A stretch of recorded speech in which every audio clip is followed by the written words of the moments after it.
ব্রিটিশরা যখন আমাদের এই উপমহাদেশে আসছিল, তখন আমরা এই উপমহাদেশ ছিল পৃথিবীর সপ্তম ধনী দেশ, সপ্তম ধনী দেশ ছিল যখন ব্রিটিশরা আসছে।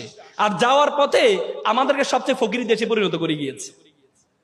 তারা কি করছে? তারা আমাদের শিক্ষা ব্যবস্থাটাকে এমন ভাবে তৈরি করে দিয়েছে, আমাদের শিক্ষা ব্যবস্থায় আমাদেরকে শিক্ষা ব্যবস্থা পড়ানো হয় যে ছিঁড়া কাঁথায় শুয়ে লাখ টাকার স্বপ্ন কেন দেখো।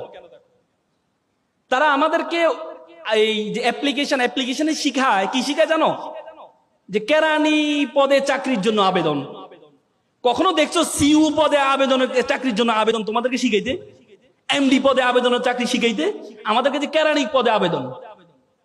তার মানে ব্রিটিশরা আমাদের মাথায় ঢুকিয়ে দেয় তোরা ফকিরের জাতি, তোরা ফকিরের জাতি, তোরা চিন্তা করবি কেরানি পর্যন্ত, একটা প্রধান হওয়ার জন্য চিন্তা করবি না। আমরা সেই মেন্টালিটি নিয়ে আছি। বড় স্বপ্ন দেখতে পারি না, এমডি হব সে স্বপ্ন দেখতে পারি না, বড় ব্যবসায়ী হব স্বপ্ন দেখতে পারি না।